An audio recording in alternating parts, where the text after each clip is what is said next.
그러니까 우리 이 자본주의 사회에서 꿈을 이루고 남보다 더 빨리 더 높이 가기 위해서 우리를 수단 취급하는 게 되게 일상화돼 있어요. 내가 나를 수단 취급하면 어떻게 돼? 잘하면 칭찬하고 못하면 조롱하고 야단치겠지. 그러니까 내가 쓸모없어 보이겠지. 그 되게 쓸모없어 보일 때 마지막 병증이 우울증인 거예요. 그래서 요즘에 내가 나를 수단 취급하는 이 경쟁과 비교의 사회에서 우울증 환자가 너무 많은 거야. 이해가요, 뭔지 이제? 대표님, 김작가TV에 몇 번 나오셨는데 유독 이번에 얼굴이 굉장히 좀 좋아 보이십니다. 뭔가 웃음도, 여유도, 그다음에 뭔가 다이어트도 좀 하셨던 것 같기도 하고 혹시 뭐 어떤 변화가? 되게 웃긴 게 이런 게 있어요. 내 어제가 오늘의 얼굴로 드러나요. 그게 진짜 맞아. 어제 되게 힘든 일 있었고 화가 나고 불안하고 그러잖아요. 그럼 그게 어디 안 가잖아요. 아침에 일어나도 그 얼굴이 사라지지 않거든요. 그럼 그 얼굴 갖고 하루에 또 그 마음으로 더 보태. 그러면 이제 결국은 그렇게 되는 것 같은데 아마 제가 지난 1년 넘게 아침마다 다른 얼굴을 했나 보죠. 그러지 않았을까 싶네요. 그 1년 동안 또 이제 열심히 집필을 하셔서 이번에 또 신간 김미경의 딥마인드 요 책이 나왔는데 이 안에 사실 딥마인드 말고 또 인마인드라는 것도 있는데 그 두 가지가 오늘 전하고자 하시는 핵심 메시지잖아요.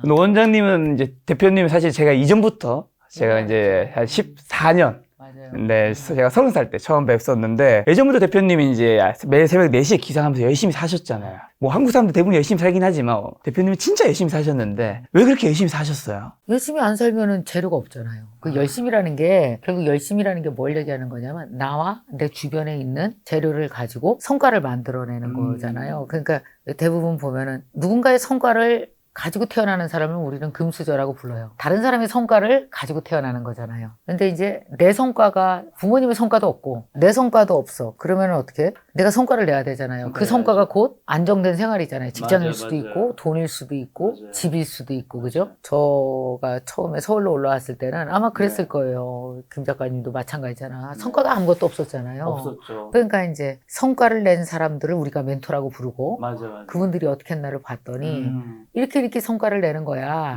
라고 돼 있는 것들이 자기개발이고 뭐냐면은 왜 자기개발인지 아세요? 타인개발이 아니잖아요. 그렇죠. 그러니까 나한테서 나오지 않으면 내 성과가 아닌 거잖아. 내 성과가 돼야지 나의 자산이 되잖아요. 사실 우리가 어렸을 때 그걸 위해 뛰는 거거든요. 저는 그걸 엄청 열심히 한 사람이에요. 어렸을 때부터 이제 또 원래 서울이 고향이 아니셨으니까 증평 아니었나요?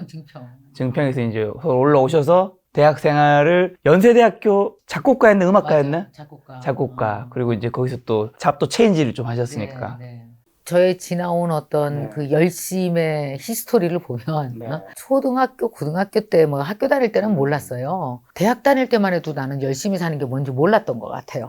그때까지 열심히 안 사신 거예요? 그냥 뭐 학교 다니고 놀고 뭐 놀러 다니고 그랬지. 근데 그때 이후에 이제 세상에 내가 독립적으로 던져질 때 있잖아요. 네가 안 벌어서 살면 끝이야 라고 선언될 때가 보통 학교를 졸업하면 모든 경제적 독립을 내가 이루어야 되잖아요. 이제 그때 경제적 독립을 이루기 위해서 그때부터 이제 제가 본격적으로 정신 차리고 열심히 산 게 20대 중반 이후였던 것 같아요. 근데 책에 보니까 영상에서도 너무 서울에 오셨는데 잘 사는 친구들 그런 걸 보면서 내가 열심히 살게 되는 약간 원동력이 되고 이런 부분도 좀 있지 않았나요? 서울로 처음 대학을 왔을 때 나는 비교 대상이 없으면 사람들이 되게 웃긴 건데 주위 환경에 따라서 열등감이 형성돼요. 그렇죠.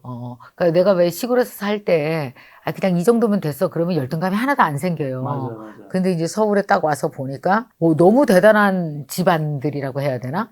많더라고요. 그때 이제 가졌던 저 나름대로의 열등감이 있었고 그 차이 격차 때문에 더 내 마음속에 더 열심히 살아야겠다는 생각이 어렸을 때 세팅이 됐었죠. 팬데믹이랑 함께 원래 이제 스타 강사 김미경이셨죠. 새롭게 시작한 회사가 1년 반 만에 직원 100명이 스타트업으로 초고 성장하는 거를 저는 사실 동종업계, 비슷한 업계에 있으니까 유튜브라는. 보셨죠? 봤죠. 소식이 다 들리자. 야, 저기 김미경 회사 지금 직원 100명이래. 막 이런 얘기 들리니까 너무 뭔가 더 대단하신 분이 되고 있고 막 그런 생각했었는데 책에 보니까 외롭고 불행하셨다고요, 근데. 그러니까 이게 저는 요즘에 스타트업 CEO들 얼마 전에도 만났는데 한 친구가 한 70kg 정도였었는데 거의 120kg가 됐더라고요. 그러니까 그래서 내가 물어봤어요. 그랬더니 자기 친구 스타트업 하는 애들이 다 그렇게 살이 쪘대요. 그거 다 스트레스 때문이거든요. 스타트업 하는 사람들이 우울증약을 달고 사는 사람 많다고 하더라고요. 알죠. 업계에서 들어보면 그게 왜 그러냐 하면은 이제 그 이유를 제가 알게 된 경위를 좀 설명해 줄게요. 그러니까 저 이제 그때 코로나 때 사실 다들 엄청난 위기에 봉착했어요. 그죠? 만나지 마라. 맞아요. 그래서 우리는 정말 오프라인에서 땅에서만 돈 버는 방법을 알고 있었는데 온라인에서 하늘에서 돈 버는 방법이 처음으로 오픈되어졌고 우리는 그걸 맞아요. 학습할 시간이 없었잖아요. 그냥 코로나 때문에 다 같이 넘어간 거잖아요. 지금이야 땅에서 택시 안 잡고 택시 다 하늘에서 잡잖아요. 카카오로. 땅에서 쇼핑 안 하고 하늘에서 다 돈 쓰죠. 쿠팡으로. 가만히 보면요. 우리 돈을 다 하늘에서 쓰지 온라인에서 쓰지 오프라인에서 쓰는 돈이 없어요. 진짜 사라졌죠. 그래서 현금을 이미 별로 쓸모가 없는 거예요. 이제 그런 큰 변화가 시작된 게 코로나 때잖아요. 본격적으로 된 게. 그래서 코로나 때 사실 저도 영향을 받았죠. 그렇죠. 원래 오프라인에서 스타 강사시니까. 저는 이제 강의만 계속하고 있었는데 통장에 거의 영원히 찍히는 걸 몇 개월을 지켜보면서 그때 이제 우리 직원들이 대표님 월급 깎아주세요. 도저히 안 되겠어요까지 얘기가 나올 지경이 그 당시 되고 혹시 직원이 몇 명 정도? 7명이었었어. 그 7명이면 몇백씩 쳐도 그냥 몇 천이 무조건 월에. 나가야 되는 거잖아요. 근데 네. 수입이 하나도 없잖아요. 그러니까 얼마나 불안해요. 그래서 제가 직원들에게 방법을 알아내겠다라고 했는데 사실 금방 알아냈어요. 디지털 트랜스포메이션이라고 그냥 나와 있어요. 정답처럼 나와 있었는데 네. 문제는 그걸 누가 더 빠르게 하느냐에 그렇죠. 대한 거였거든요. 그래서 네. 그걸 빠르게 했고 저는 이제 내가 가진 모든 컨텐츠를 다 온라인 플랫폼으로 했고 근데 이제 온라인 플랫폼을 만드는 걸 모르잖아요. 그러니까 이제 그 굉장히 빠른 학습 능력으로 공부를 한 거예요. 근데 제가 가지고 있는 그 능력 중에 하나라고 해야 될까? 이게 직업적으로 갖고 있는 게 뭐냐면 많은 사람들을 통해서 빨리 배우고 그거를 전달하는 걸 되게 잘하잖아요. 맞아요. 그것도 이제 쉽게 이해해서 배우는 걸 잘하잖아요. 그래서 내가 해보니까 이 코로나 때는 다 같이 디지털 리터러시가 높아야 되고 맞아. 각자 갖고 있는 직업과 사업에 디지털 리터러시를 집어넣어서 이걸 그러니까 디지털 트랜스포메이션이라는 필터를 거쳐서 나왔을 때는 무엇이 돼야 되는지 빨리 네. 만들어내라. 그 공식처럼 사람들에게 쉽게 그거를 전달해서 제가 이제 많은 사람들을 만나서 괜찮은 방법들을 알아서 클래스로 만들어서 전달하기 시작했고 그러면서 직원이 7명에서 100명이 된 거예요. 2년 동안에. 그다음에 그때 막 4억 올라가고 막 난리 났죠. 그러니까 그다음에 이제 핫했던 키워드 메타버스, NFT 막 그런 것들 원장님 유튜브와 그 대학에서 엄청 뭔가 많았죠. 엄청 가르치고 이제 그랬죠. 그러면서 이제 네. 사실은 MKYU죠. MKYU 네. 학생들도 거의 뭐 한 8만 명 막 이랬단 말이에요. 엄청났어요. 그러니까 정말 30대에서 50대, 네. 60대의 성인들이 이제 그런 공부를 하러 네. 온 거죠. 그리고 사실 그분들 중에서 전혀 디지털 세상에 대해서 몰랐다가 뭐 스마트 스토어로 돈을 벌고 아니면은 지금도 있어요. 디지털 튜터. 제가 처음으로 만든 직업이거든요. 남에게 디지털 리터러시를 올려줄 수 있는 교육을 시키거나 전통시장 상인들에게 디지털 교육을 시켜서 그분들이 온라인에 가게를 하나 더 갖게 하거나 뭐 이런 걸 가르치는 분들인데 전업주부로 직업이 하나도 없다가 디지털 튜터가 돼서 몇백만 원씩 번 사람들이 전국에 엄청 많습니다. 근데 그분들이 저한테 엄청 고마워하죠. 사실 그때 굉장히 많은 분들이 그런 공부를 했어요. 근데 이제 이 스타트업이라고 하는 것이 그 붐이 있잖아요.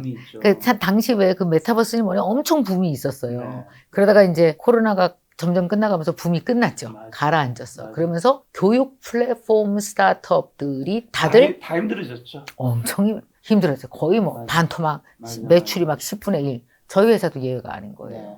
근데 이제 저는 그걸 붙들고 그 반토막 10분의 1 토막으로 막 매출이 급강하는데도 불구하고 저는 내가 가지고 있었던 사명을 끝까지 지키고 싶었던 거예요. 그러니까 이걸 내가 어떻게 했겠어요? 온몸으로 때운 거야. 집에도 못 들어가고 대표님 온몸을 갈아 넣으셨고. 가라는 느낌. 나는 어떤 느낌이 들었냐면 나처럼 열심히 사는 사람이 어떤 생각했는지 아세요? 더는 열심히 못 살아.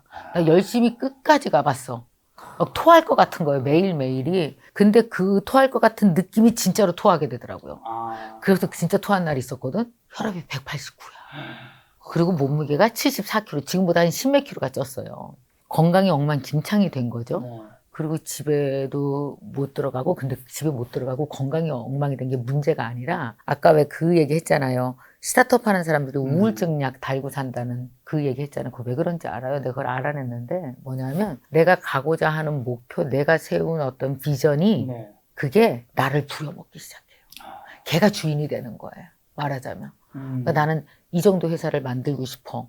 이렇게 해서 이런 세상의 변화를 만들어내는 엄청난 뜻을 가진 이 스타트업, 교육 스타트업을 나는 우리나라 30대, 40대, 50대들이 너무 편안하게 공부할 수 있는 정말 전 세계에 없는 이런 플랫폼을 만들 거야가 나의 비전이었을 거 아니에요. 그 비전 때문에 100명의 직원이 모였고 그러면 이걸 포기하면 안 돼. 이걸 해내야 된다는 생각이 드는데 이 비전이 내가 돼요. 얘가 나를 부려먹어요. 뭔지 알죠?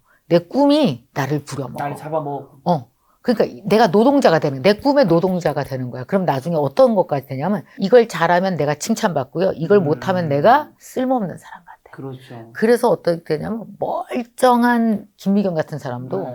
내가 되게 쓸모없다는 생각이 드는 거예요. 그리고 다른 스타트업과 비교당했을 때 너무 열등감에 시달리는 그렇죠. 거예요. 오죽하면 나중에 우리 직원들 중에서 김미경이 문제다. 우리 회사는 CEO를 갈아야 된다는 얘기가 지네끼리 밥 먹으면서 했는데 저기 3km 전방에서 밥 먹으면서 한 얘기가 왜 나한테 들릴까? 한청이에요. 진짜 있긴 했던 얘기인 거예요. 들려. 다 이리저리 들려. 그래서 네. 나중에는 얼마나 내가 쫄아 있었냐 하면 네네. 부끄럽고 쫄아 있었던 게 직원들과 함께 엘리베이터를 못 타는 거예요. 아. 무서워서. 걔네 눈빛이. 뭔가 날 되게 무능하게 볼 것 같고. 그 느낌 알아요?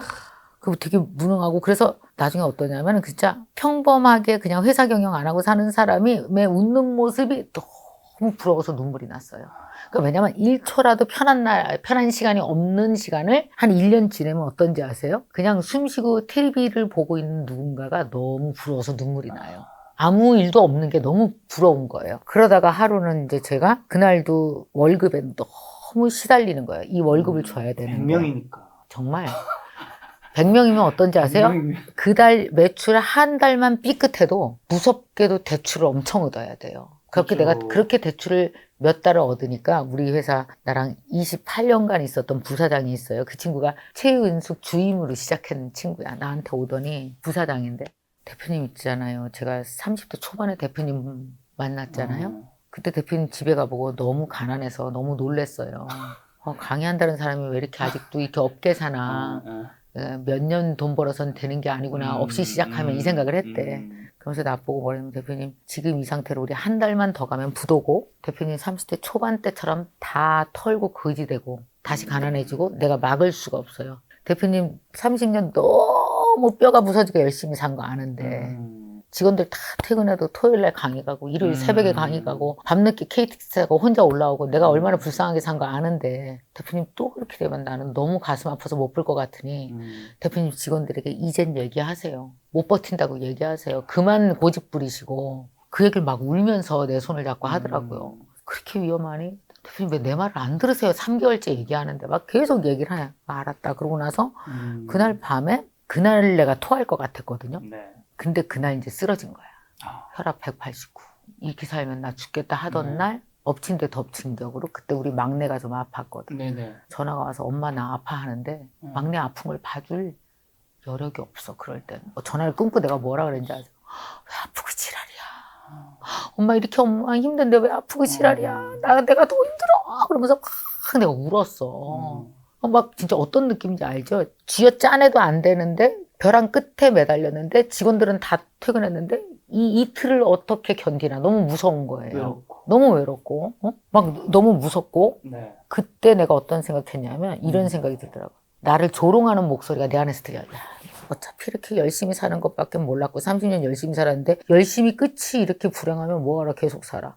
그만 살아도 되겠다. 열심히 사는 건 너 다 해봤어.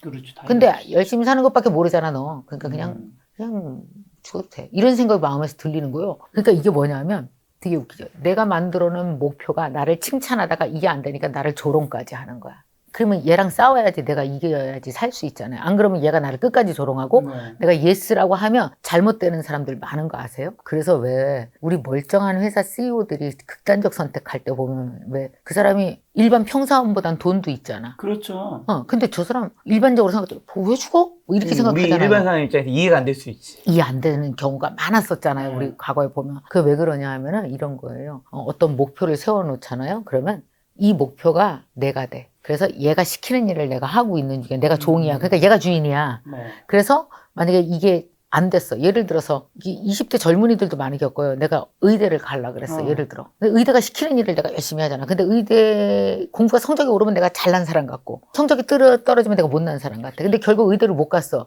그러면 어떤 느낌이 드냐면 내가 되게 쓸모없는 느낌이 들죠. 쓸모없는. 그럼 뭐냐? 극단적인 선택하는 게. 그러면 얘가 사라졌어. 그럼 얘가 주인이었잖아요. 나를 부려먹은 애잖아. 네. 그럼 얘가 사라졌으면은 뭐예요? 나는 얘의 종이죠. 그러니까 나는 따라가지. 그때 이제 제가 느꼈던 네. 거지. 왜 내가 내 꿈한테 당하고 있지? 진짜 많은 사람이 꿈한테 당하겠다. 야, 어떻게 보면 대표님은 예전에 드림이라는 이 꿈이라는 책도 내신 분인데 당하고 있는. 내가 꿈의 주인이라는 걸 잊으면 안 돼요. 그래서 꿈이 이루어지지 않더라도 네. 강의를 못해도 김미경이고 회사가 망해도 김미경인 거예요. 그러니까 나는 살아있어야 되는 거야. 가만히 그날 생각해 보면서 세상에서 살려면은 내가 IM이잖아요. IM한테 필요한 it들이 있죠. it. 네. 그것들 있잖아요. 뭐 인기도 있어야 돼, 뭐 돈도 있어야 돼. 왜냐면 이건 집 써야 돼. 직장, 뭐 자격증. 이게 내가 안정감을 느끼기 위해서 내가 필요로 하는 것들이잖아요. 네. 근데 어느 순간 그 자격증이 있어야 내가 대우받고 그 정도 돈이 있어야 내가 괜찮은 사람이라 생각하는 순간 주종관계가 바뀌어요. 그러면 얘가 잘 돼야 내가 괜찮은 사람인 것 같아. 그러면 얘와 나와 동일시하는 일이 벌어지기 시작하거든요. 그러면 얘가 잘못되면 내가 쓸모없어 보여. 이 고리를 끊지 않으면 이거는 올바른 자기 개발이 될 수 없다라는 게 나의 깨달음이었어요. 한마디로 이 열심히 살수록 우리를 불행하게 만드는 실체가 이 책에서 말하는 인마인드라는 거잖아요. 그게 인마인드. 그러니까 근데 인마인드 사실 살아가는데 필요하다는 얘기도 해주셨는데 너무 필요하죠. 물질의 세계가 돌아가는 기본 알고리즘은 뭐길래 우리 이렇게 경쟁하게 만들까요? 우리 어렸을 때부터 늘 비교하는 세상에서 살아요. 그렇죠. 왜 특히 이제 엄마들을 보면 알아요. 엄마들이 산후조리원에서 애를 다 안고 나오는 순간 이렇게 생각해요. 애라도 잘 키워야지. 이렇게 결심을 해. 당연한 거잖아. 그러면은 애라도 잘 키우려면 내 애를 보고 키워야 되는데 기준이 없죠. 어떻게 해야 잘 사는 건지 잘 키우는 건지 모르잖아요. 그럼 어떻게 돼요? 기준점 옆에 그렇지. 있는 애들보단 잘 키워야지. 그렇지. 그렇게 되는 거야. 잘 키운 사람들은 저렇게 키우네? 그러면 그게 기준이 돼요. 그러니까 내가 살아나가는 데 있어서 나의 기준을 세울 시간이 없었어요. 우리는 태어나자마자 초등학교 때부터 다른 기준을 배우죠. 저렇게 돼야 돼. 그래서 공산품 같아요. 마치 이 대학 나와서 저런 직장 다녀서 이렇게 해서 저렇게 되면 잘 돼. 그러면 이제 요즘의 공산품은 이제 유튜버예요. 예를 들어 새로 나온 신상품이에요. 그렇지, 신상이죠. 변하지 실버 않는 버튼, 건 골드 버튼. 그렇지. 변하지 않는 건 의사야. 네. 뭐 이런 게 몇 가지가 있잖아요. 맞아요. 그러니까 그런 식으로 우리 인생에 필요한 여러 가지 it들이 공산품처럼 딱딱 띄워지면 우리는 나에 대해서 정말 갖고 싶은 삶, 내가 살아가고 싶은 삶을 보기 전에 남들의 삶을 먼저 눈으로 보는 거예요. 그리고 나서 저렇게 되어야지 하고 그걸 멘토 삼고 그걸 따라가려고 하고 그것보다 나은 사람이 되면 비교로 우월감, 안 그러면 열등감. 그래서 가만히 보면 참 요즘처럼 SNS 시대에는 열등감 안 느끼려고 사는 것 같은 구조가 되어버린 거예요. 요새 누가 뭐 코인 했다가 나만 없어. 대표적으로 영끌 보세요. 영끌 보면은 그게 내가 진짜 집이 필요해서예요? 아니면 열등감 제품이에요? 이제 우리가 살아가는 세상의 기본 메커니즘, 이 물질의 세계를 보면은 더 많이, 더 높이, 더 빨리 하려고. 그러니까 이게 결국은 이 안에 비교가 들어있잖아요. 그러니까 우리는 계속 사실은 우리는 이렇게 안 살아요. 이렇게 하면서 살아요. 계속 두리번. 근데 두리번 하는 이상 한번 봐봐요. 내가 10억을 가졌어. 그럼 20억까지는 바로 옆에 있죠. 어렵지 않아요. 내가 이런 집 살아. 그러면 더 괜찮은 집 사는 애 천지죠. 그러니까 원래 우리가 두리번 거리면서 아이를 키우거나 나를 통제하면서 살아가면 결국은 이거는 죽는 날 지는 게임이죠. 죽을 때 보면 나보다 나은 사람 옆에 있잖아.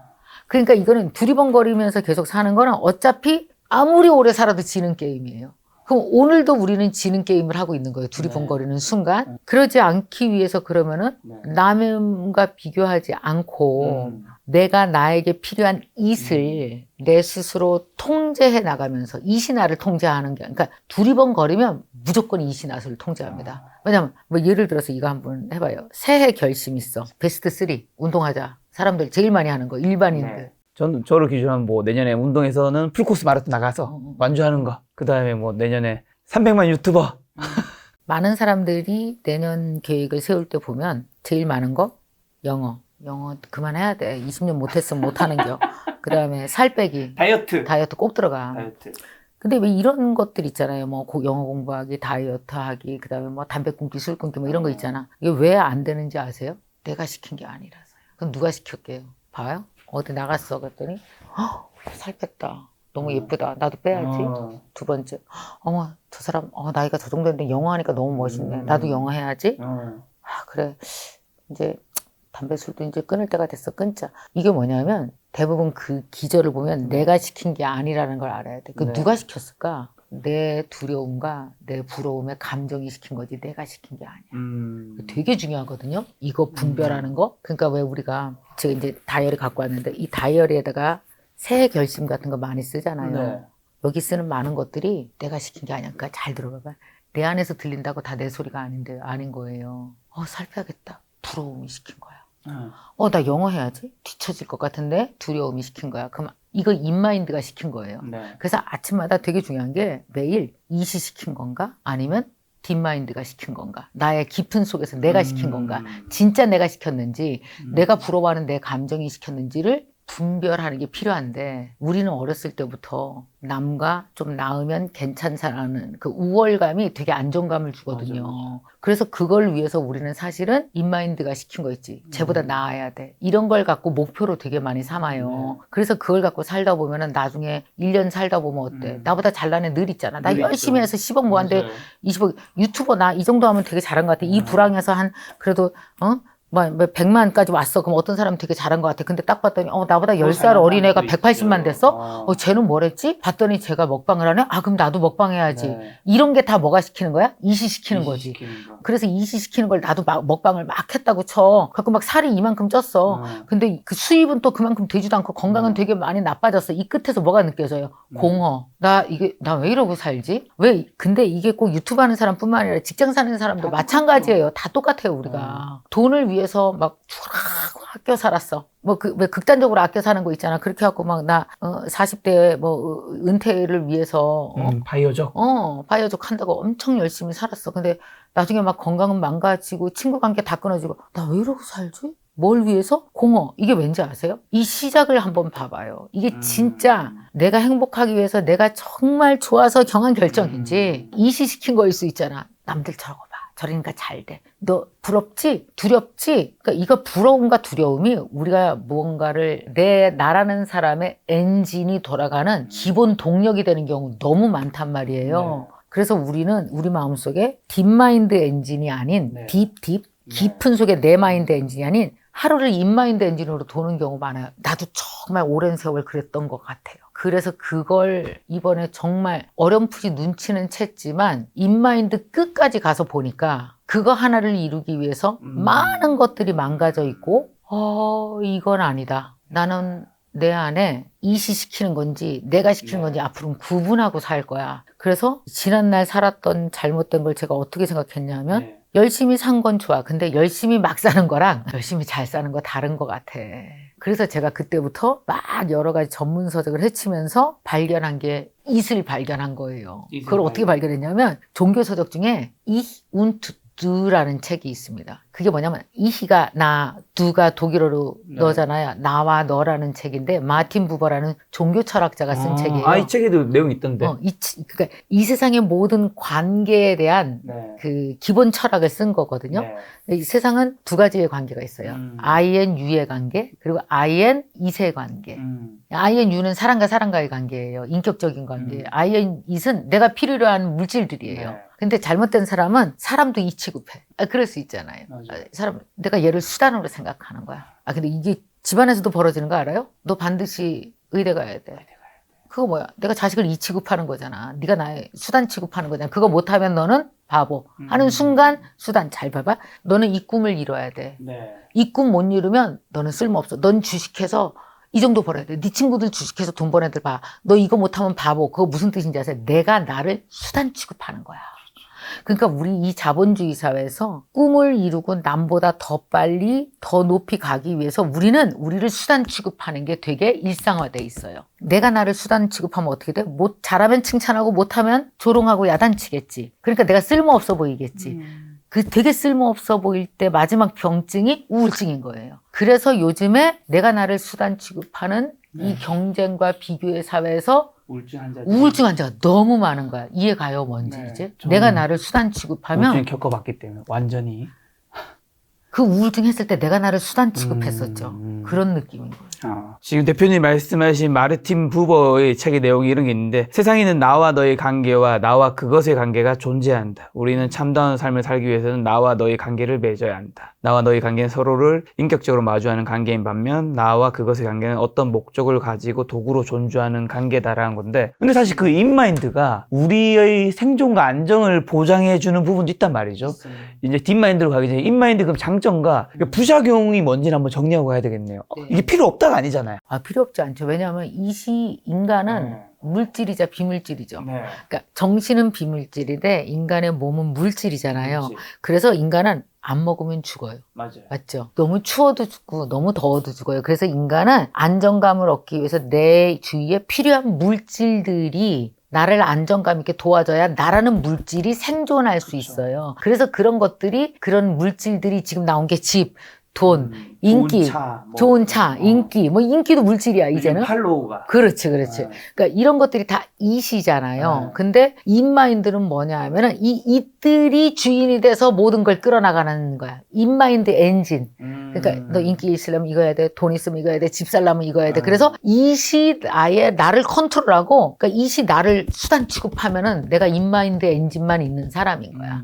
그러면 이제 인마인드한테 먹히는 거죠, 이제. 근데 딥마인드 엔진은 뭐냐면 그 반대로 이들을 내가 주인이 돼서 내가 통제하는 거야. 예를 들어서 친구 만나러 나갔어. 그랬더니 얘가 막 나는 24평 정도 아파트에 만족했거든? 전세로? 이 정도 나 나이에 24평 전세면 괜찮아. 근데 어떤 애가 38평짜리 아파트를 샀대. 그럼 어느 순간 어때요? 스트레스 받지? 나 여태까지 뭐하고 살았어? 쟤는 저거 하는 거 알고 봤더니 경매를 했대. 재테크 공부 좀 하지. 그러니까 그래서 내가 작가야 지금. 근데 내 작가 본연의 일이 너무 바보 같아 보여. 여태까지 뭐하고 살았나 돈도 안 싶고. 되고. 그래, 뭐하고 살았나 싶어? 그럼 나도 지금부터 저걸 할 거야. 자, 이거 이시 시킨 거야, 내가 시킨 거야. 이시시킨 거죠. 그렇지. 이걸 발견해야 돼. 이게 내가 시킨 게 아닌 거야. 그렇죠. 그날 훅 들어온 마음이잖아요. 딥마인드가 있으면 얘가 이신 줄 알아차려. 근데 딥마인드가 있는 걸 모르면 얘가 난 줄 알아. 그리고 나서 나를 되게 자책하면서 자책을 내 것으로 가져와서 그러고 사는 거예요. 이제 그러면 갑자기 작가를 다 때려치고 경매 막 이렇게 되는 거야. 근데 그게 아니고 이런 마음이 있어. 야, 닥쳐. 시끄러워. 나는 작가고 나는 나답게 살아가는 내 돈의 기준이 있어. 쟤 아마 분명히 그거 하면서도 더 경매에서 돈 번 사람에게 얘는 시달리고 있을 거야. 얘는 얘의 세상을 살아. 나는 내 세상의 룰이 있고 나는 여기서 요 24평짜리 요 아파트도 만드는데도 내가 작가 생활하면서 너무 애썼고 나는 이걸로 너무 만족하고 나는 나의 길을 갈 거야 라고 생각하면서 얘를 야단치고 누르고 자기만의 질서 안에서 살아갈 수 있어야 돼요. 그러니까 내 질서를 어떤 자극의 무질서가 들어와서 다 헤쳐놓고 나서 그리고 나서 우리는 무질서 위에다가 투두리스트를 쌓죠. 경매 사이트 들어가기 60만 원 주고 강의 결제하기 그리고 막 열심히 살아. 그걸 뭐라 그래? 열심히 막 사는 거예요. 무질서 위에서 살아나가는 거죠. 근데 우리는 이 질서가 없으면 금방 무질서해져요. 금방 내가 바보 같아 보이고